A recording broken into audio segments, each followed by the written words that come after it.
October 17th, 2023, 9:42 p.m. A corner table by the window of a dimly lit restaurant. The glass vibrates faintly each time a bus passes outside. Silverware touches porcelain. Someone laughs too loudly at the far end of the table. And you're sitting there listening. Not the way you used to. Across from you, Daniel is mid-sentence, leaning forward, palms open, explaining a theory about career pivots and market cycles. A year ago, you would have interrupted him by now. You would have sharpened the argument, refined it, maybe even dominated it. You were good at that. Quick, articulate, certain. Tonight you nod. You let him finish. And something in the room subtly shifts. It isn't resignation, it isn't insecurity, it isn't even fatigue. It's something heavier, more deliberate. You feel it in your chest like a weight that isn't oppressive, just present, solid.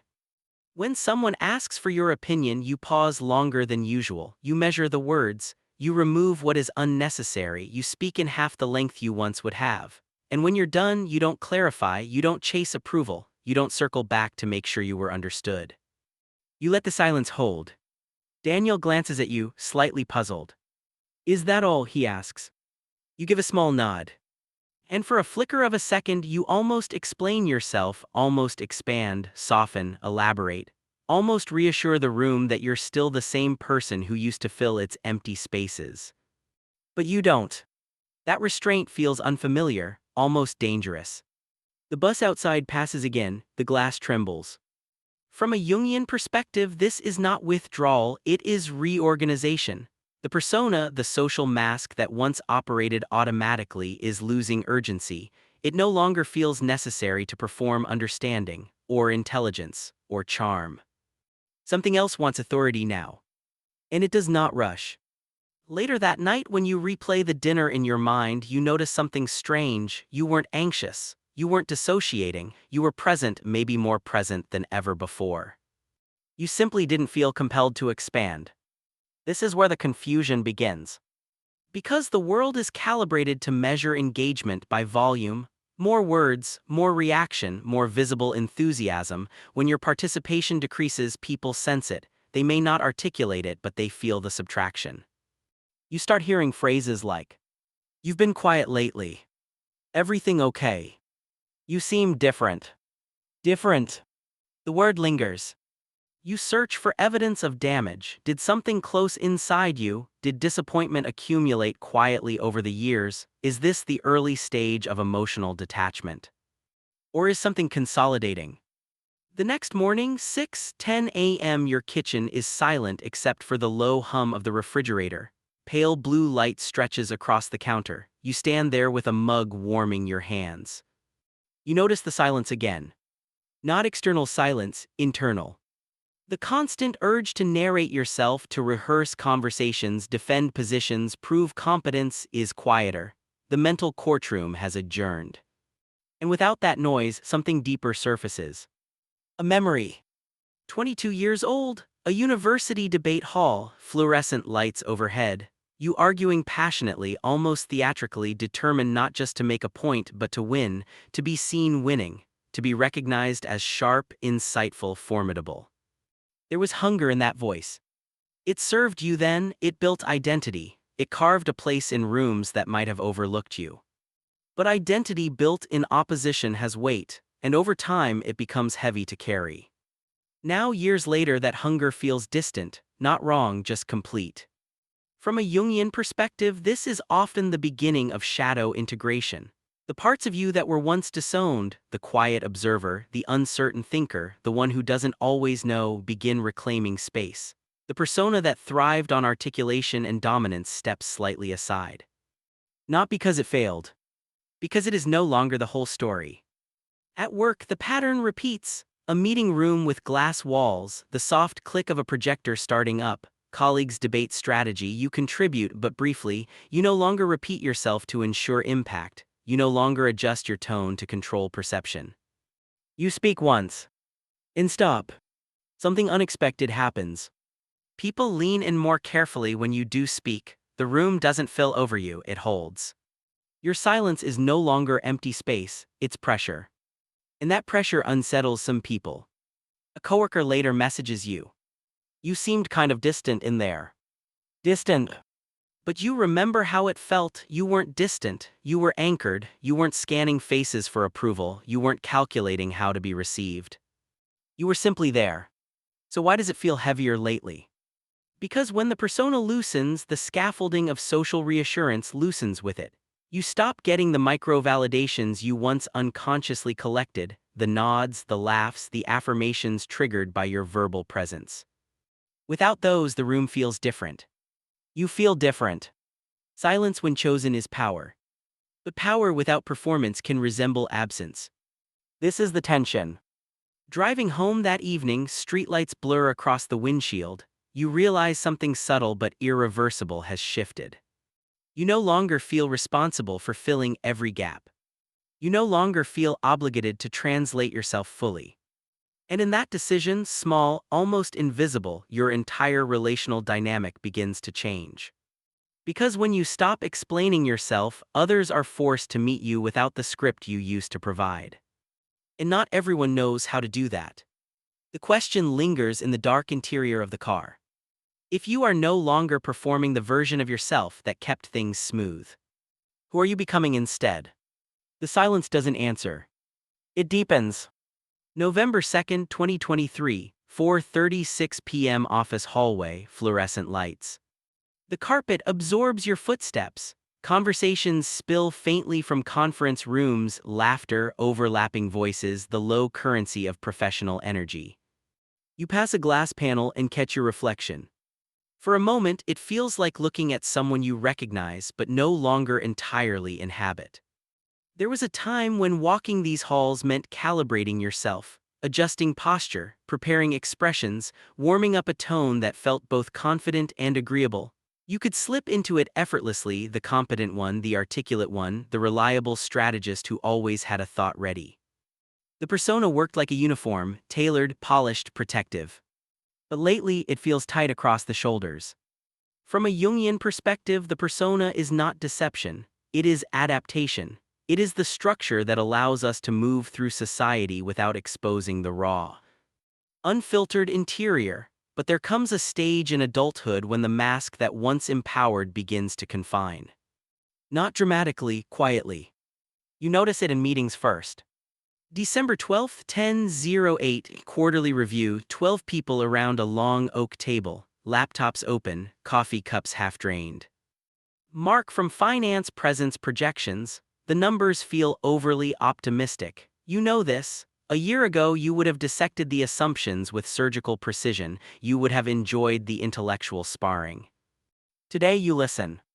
You sense the flaw, you measure its importance, and then you decide it doesn't require you. That decision surprises you. Not because you're afraid to speak, but because you're no longer compelled to prove that you can. The urge to assert identity through correction has softened. And that softness feels dangerous.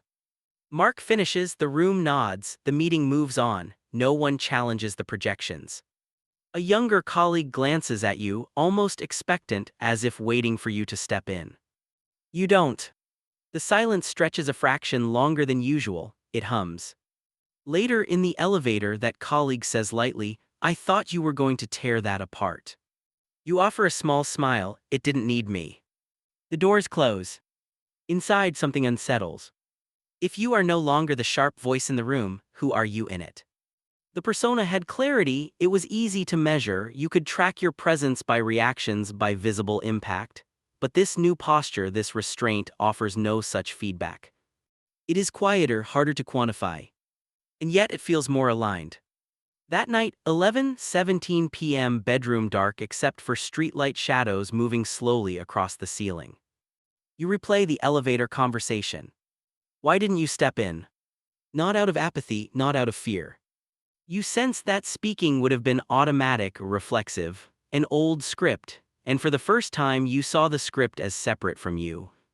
From a Jungian perspective, this is the beginning of differentiation. The realization that the roles you mastered are not the entirety of your being. The shadow, not the dark, destructive shadow, but the neglected aspects, begins to surface. The part of you that doesn't need to dominate to feel real. The part that can allow imperfection in the room without rushing to control it. The part that understands that silence can reveal more than correction ever could. But here's the tension. When you stop playing your familiar role, others feel it. Social systems are delicate, they rely on predictable characters. When one changes, the equilibrium wobbles. At a family dinner weeks later, December 24th, 7:03 p.m., candles flicker against the windows. Conversations layer over each other. You're asked about your year, you answer simply, no embellishment, no narrative performance. Your aunt tilts her head, that's it, nothing dramatic. You shake your head. In the past, you might have animated the story, added texture, turned it into something memorable. You understood the unspoken rule, keep the room engaged. Tonight, you let the room hold its own energy. And again, that subtle reaction, confusion, almost disappointment. It lands in you. Because part of you wonders if this new quiet will cost you connection. The persona once acted as bridge and shield, it facilitated belonging, it ensured relevance. Without it, you risk being misunderstood. Or worse, overlooked. Lying in bed later, you confront the question you've been circling. Is this growth or retreat? Growth feels expansive, retreat feels like contraction, and from the outside they can look identical. Your calendar is still full, your responsibilities remain, you are not withdrawing from life. You are withdrawing from excess self-display.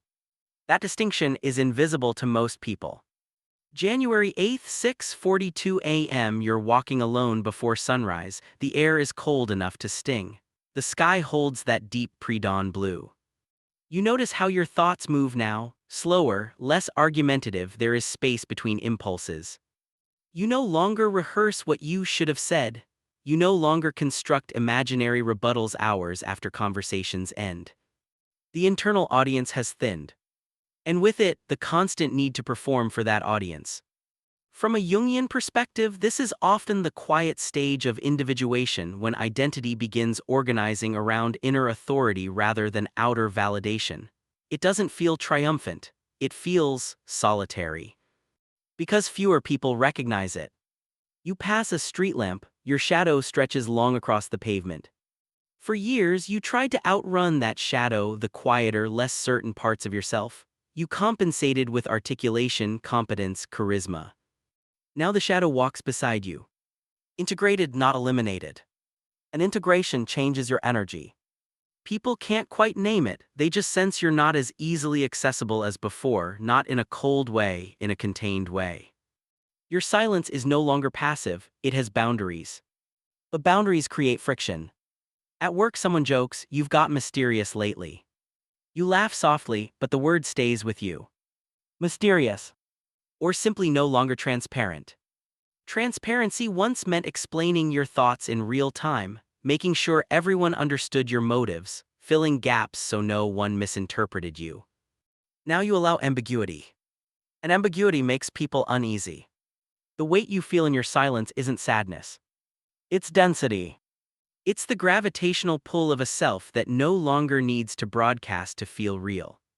But here is the quiet fear you haven't voiced. If you keep shrinking the mask, will anyone still recognize you? Or will you disappear behind your own stillness? The wind moves through the trees, your footsteps continue, the sky slowly lightens. You sense you are standing at a threshold. Behind you, the version of yourself fluent in performance. Ahead of you, something less visible, less easily praised, but more authentic. The question is no longer whether you can speak. It's whether you're ready to let your silence redefine you. And what that will cost. February 3rd, 2024, 8:14 p.m. Living room, only one lamp on. Rain moves softly against the windows, steady, unhurried. The room feels larger than usual. You're sitting across from someone you've known for years, not a stranger, not an acquaintance. Someone who once relied on you, your clarity, your perspective, your ability to interpret situations before they unraveled. They're speaking about a conflict. Their voice carries that familiar undertone, the invitation. The old version of you would have stepped in immediately. You would have analyzed the dynamics, named the emotional undercurrents, drawn invisible maps between words and wounds. You were good at that. People felt steadied by it. Tonight you listen. You let them reach the end of their sentence. You nod once. And instead of solving it, you ask a single measured question. What do you think you'll do? The air changes. There's a flicker of discomfort in their eyes, almost disappointment. They pause longer than expected. I don't know, they admit. You don't fill the gap. This is new. And in that small restraint, something subtle fractures. For years, your value was intertwined with being needed. Not in an obvious way, you never demanded dependence, but you cultivated competence. Insight, emotional articulation, people leaned on it, they leaned on you. Now you're stepping back from that invisible contract. From a Jungian perspective, this marks another phase of individuation, the withdrawal of projections. When others project wisdom, stability, or certainty onto you, it can feel affirming. But it also binds you to a role. When you stop performing that role automatically, the projection dissolves. And when projections dissolve, relationships recalibrate. The person across from you clears their throat, the rain continues tapping the glass. You're being very hands-off tonight, they say, half smiling. You feel the temptation rise again, to reassure, to explain that you still care, that you're still capable of stepping in. But something steadier holds you in place. You care deeply. You're just no longer inserting yourself between someone and their own growth. That shift feels mature. It also feels lonely. Because when you stop being needed in the same way, there's a space where affirmation used to live. Later that night after they leave, you sit alone in the quiet, no television, no music. Just the sound of the rain. You notice a strange sensation, not emptiness, not regret. Absence of urgency. For years, your nervous system was calibrated to respond, to advise, to manage emotional currents before they flooded a room. You could sense tension before others consciously registered it. It made you indispensable. But it also made you hypertuned. And hypertunement has a cost. Now, without constantly scanning and responding, your body feels heavier, slower, as if it's relearning neutrality. You stretch your hand across the armrest and feel the texture of the fabric, simple, present. No one needs you in this moment. And instead of panic, there is a quiet, unfamiliar solidity. From a Jungian perspective, this is the transition from being the container for others' projections to becoming the container for your own interior life. It doesn't look dramatic from the outside, but internally, it is seismic. Because your identity is shifting from usefulness to presence. Usefulness is measurable, it receives immediate feedback. Presence does not.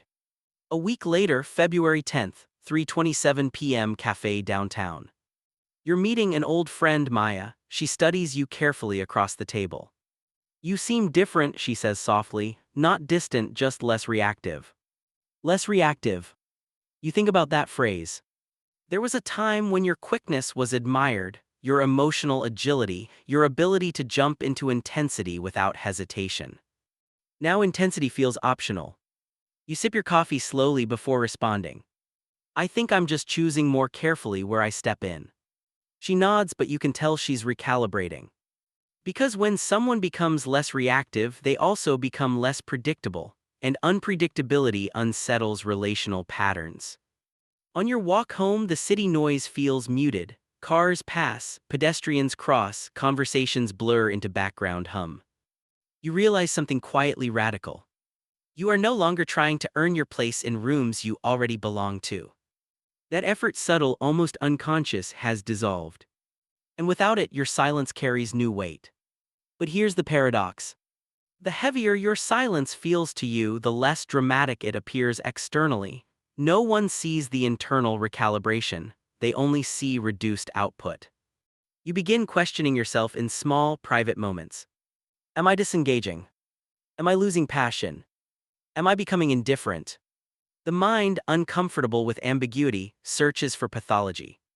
But when you sit still, truly still, and observe your inner landscape, you don't find numbness. You find discernment. You no longer respond to every emotional invitation. You no longer volunteer yourself into every dynamic. You wait. And waiting, in a culture of immediacy, feels rebellious. From a Jungian perspective, this is the emergence of inner authority when decisions arise not from reflex or expectation but from alignment. Alignment is slower. It requires silence to detect. And silence sustained long enough becomes dense. That density is what you've been feeling. It's not sadness. It's consolidation. But consolidation often precedes separation. Because as you stop overfunctioning in relationships, some people will drift, not out of malice, but because the dynamic that once sustained the connection has changed. You sense this possibility, and it frightens you more than you admit. At night, lying in the dark, you trace the outline of this fear. If I am no longer the problem solver, no longer the emotional translator, no longer the quick voice in the room, will people still reach for me? Or was my value always intertwined with output? The rain has stopped now, the air is still. You turn onto your side and feel the weight of the question settle fully. Because this is no longer about silence in conversations. It is about identity without performance. And that transformation is not loud. It is slow. It is almost invisible. But it is changing everything. And the next shift will demand something even more unsettling than restraint. It will demand that you let others misunderstand you without correcting them. March 1st, 2024, 6:58 p.m. Rooftop gathering, early spring air cool but soft. City lights flicker on one by one below, conversations overlap in small circles, music hums quietly from a portable speaker near the door.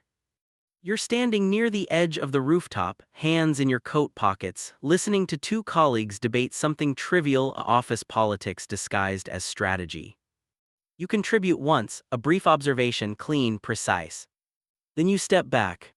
Not physically, energetically. The conversation continues without you. And something unfamiliar happens. No one pulls you back in. There's no "what do you think?" No "you're quiet tonight." Just momentum carrying forward without your participation.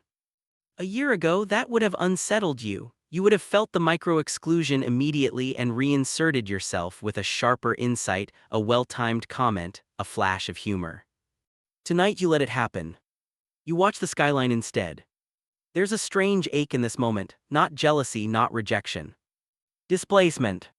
From a Jungian perspective, this is the stage where individuation requires sacrifice. When you withdraw unconscious participation in a role, the social field reorganizes. Sometimes it reorganizes without you at the center. And that is the quiet test.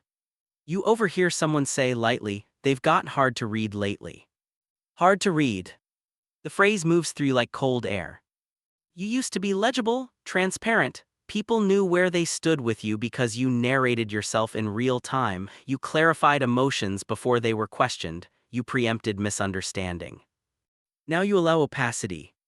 And opacity creates distance. A colleague glances over, there's curiosity there and something else, uncertainty. You hold their gaze for a moment, calm, unapologetic. Then you look back at the skyline. This is the courage no one talks about. Not the courage to speak loudly.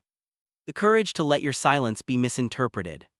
Because when you stop explaining yourself, others fill in the blanks, and they won't always fill them kindly. Reserved. Detached. Arrogant. Disengaged. You hear these possibilities echo faintly in your mind. And the old reflex returns, correct it, clarify, soften. But something steadier intervenes. Not every misunderstanding requires repair. That realization is both liberating and isolating. Later that evening, March 1st, 10:42 p.m. elevator descending alone. You watch the floor numbers light up one by one. You replay the rooftop moment. Did they think you were uninterested, aloof, above it? The mind tries to regain control of perception. But you feel something deeper beneath that impulse. Relief. Relief that you didn't rush to manage the room. Relief that you allowed yourself to remain self-contained, even at the cost of immediate warmth. From a Jungian perspective, this is the strengthening of the self, not the ego, not the persona, but the deeper organizing center of the psyche. The self does not scramble to defend its image. It does not panic at ambiguity. It allows tension. It allows projection. Because it is not defined by either. But here's the uncomfortable truth. As you grow more internally anchored, fewer people will experience you as immediately accessible. Your silence is no longer an empty space inviting others in. It is a boundary. And boundaries alter intimacy. The next week you notice something subtle. Fewer people vent to you spontaneously, fewer late-night calls asking for advice, the emotional traffic slows. At first you interpret this as loss.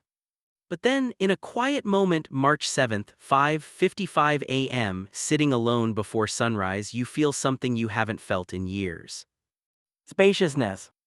Your nervous system isn't bracing for incoming demands. Your mind isn't preloading responses to hypothetical crises.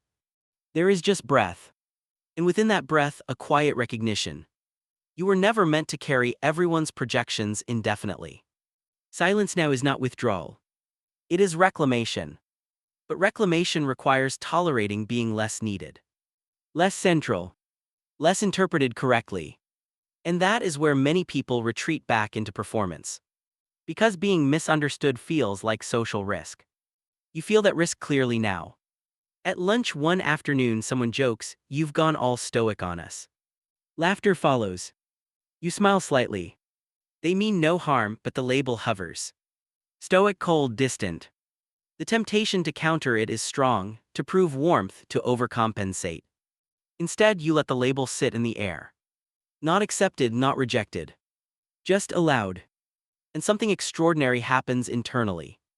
The anxiety spike that once would have followed doesn't. There is no urgent need to fix perception. Because you are no longer organizing yourself around it. From a Jungian perspective, this is the integration of opposites: warmth without overexposure, presence without performance, silence without absence. But integration is rarely celebrated. It is subtle, almost invisible. And here is the final, deeper question rising beneath everything. If you can tolerate being misunderstood, if you can allow silence without rushing to fill it, if you can step back without collapsing inward, then who are you becoming? Because this is not detachment. Detachment is numb. You are not numbed. You feel more, but you reveal less. And that difference changes the texture of every interaction. The rooftop, the office, the dinners, the calls. All of them are slowly reorganizing around a quieter center. And now, standing at the edge of this transformation, you face the most unsettling realization of all. Your silence doesn't feel heavy because something is wrong. It feels heavy because it carries authority. And authority, when it comes from within, is dense. The question is no longer whether others understand it. The question is whether you do.